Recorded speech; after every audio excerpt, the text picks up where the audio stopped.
آپ نے نبی کے ایک حدیث سنا کے دعا کرتے ہیں. آپ نے فرمایا مدینے والوں سے، مدینے والوں میرے بعد تمہیں تمہارا حق نہیں ملے گا، کیا کرو گے؟ کہا جی ہم تلوار اٹھائیں گے، حق لیں گے. آپ نے فرمایا اگر میں اس سے اچھی چیز بتاؤں کرو گے؟ کہا جی کیا؟ کہا حق کے لیے لڑائی نہ لڑنا، چھوڑ دینا اور حوض کوثر پہ آ جانا، سارے پورے کروا دوں.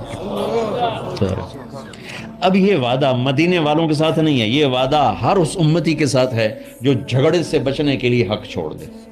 اپنا حق لو، کوشش کرو، لیکن اگر لڑائی کی شکل ہے واپس ہو جاؤ. کہ یا رسول اللہ آپ کے حوالے. آپ نے مدینے والوں میں ہمیں بھی شامل کیا ہے. جس کا حق مارا جائے اور لڑے نہیں، چھوڑ دے، صبر کر جائے، میرے انتظار کر آنکھیں بند ہونے کا کہ میرا نبی تیرا وکیل ہوگا اور اللہ جج ہوگا. ہوں ویکھیا فیصلہ کہندا ہوندا. پھر تم اپنے حبیب کو اپنا وکیل بنا. اب معاف کر دو، عورتیں بھی معاف کر دیں، آپ بھی معاف کر دیں، گلے لگو، امت بنو، محبت سے رہو. کیا 4 دن کی زندگی میں نفرتوں کی آگ بھڑکانا، محبت کے پھول بکھیر کے چلے جاؤ. کیا ظلمتیں پھیلانا، اپنے حصے کی شمع جلا کے چلے جاؤ.